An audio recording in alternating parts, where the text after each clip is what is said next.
De filiation multiethnique, Martin Charles Abbé Solomon Efon est l'illustration parfaite de l'intégration nationale au Cameroun. Je suis fils du Sud. Le terme aujourd'hui, c'est quand Béti, c'est pas très bien. Nous savons bien. Bref, je suis Béti, je suis Fon de Zoété. Mais je suis de mère Bassa. Ma mère est Bassa de Douala. Mon père l'a épousée en 1952. Elle est encore chez moi aujourd'hui au village. Né dans la région centrale du pays, ce cadre du ministère du Commerce, à la retraite, est aujourd'hui porteur d'un projet intégrateur dans une société en proie au discours haineux qui prête le flanc au repli identitaire.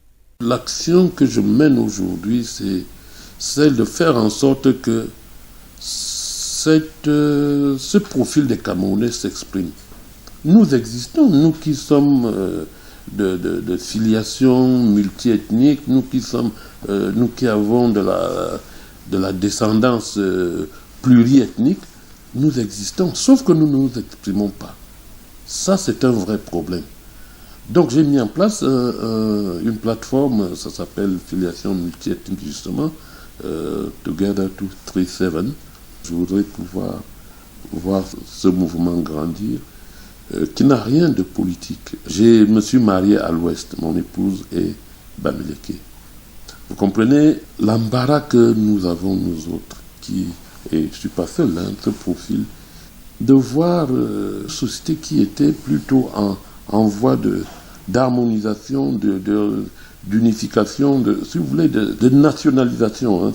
Et puis, paf, il y a 2-3 ans, on se retrouve dans un délitement, dans une exaspération du repli identitaire.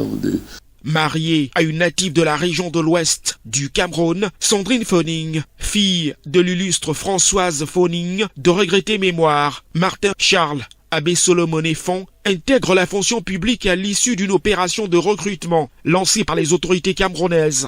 Je suis entré immédiatement dans le monde du travail en intégrant ce qu'on a appelé de façon les 1500. Donc j'ai fait partie de ce recrutement.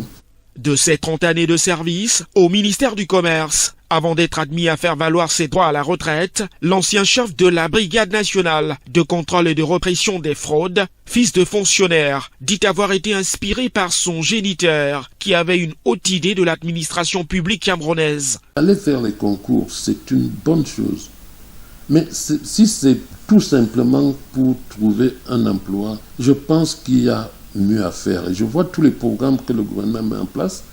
Il faut peut-être s'intéresser à ça, regarder qu'on peut avoir à partir de ces programmes, qui sont des programmes qui mènent plutôt vers l'auto-emploi, vers la création d'entreprises. Pourtant, rien ou presque ne laissait présager une carrière accomplie à cet inspecteur principal des prix, poids et mesures. Boursier de l'État du Cameroun au forceps, après des études primaires et secondaires menées entièrement au Cameroun. Pour faire bref sur mon parcours, je suis diplômé de l'université de Yaoundé où j'ai eu une licence en 1900 en sciences économiques, option analyse et politique économique en 1982. J'ai fait un concours de bourse 2 ans après pour intégrer une école canadienne qui forme en poids et mesures. Donc je suis diplômé de l'école canadienne des poids et mesures qui forme d'un côté les ingénieurs en métrologie, de l'autre les inspecteurs en métrologie. J'ai opté pour les inspecteurs. J'en suis donc sorti en 1990 inspecteur des prix et poids et mesures. Aux jeunes qui rêvent d'intégrer la fonction publique, Martin Charles Abbé Solomon Efon recommande, outre le profil, l'éthique, même si ce pensionné reste persuadé que l'entrepreneuriat demeure l'option idoine en épanouissement social. Prêchant par l'exemple, Martin Charles Abbé Solomon Efon est aujourd'hui reconverti dans les affaires. Je travaille parce qu'il faut bien chauffer la marmite, quoi. Moi, je suis père de plusieurs enfants, donc je suis promoteur d'une entreprise. Je fais dans l'agriculture, je fais des consultations. Voilà, donc non, pour le moment, je suis plutôt à l'aise parce que je dispose de mon temps. Ce féru des œuvres littéraires a parmi ses modèles le président de la République, son Excellence Paul Biya, auteur de l'ouvrage réédité pour le libéralisme communautaire. Je ne juge pas l'action, je juge la pensée J'ai lu une douzaine de fois même l'ouvrage du président Paul Biya pour le libéralisme communautaire et je pense que tout est dans ce livre-là. Tout y est. Moi, c'est le prochain président du Cameroun, il y en aura certainement un jour. Il n'a qu'à reprendre ce livre, en prendre les idées et essayer de les mettre en pratique. Homme politique engagé, Martin Charles Abbé Solomon est père de 11 enfants.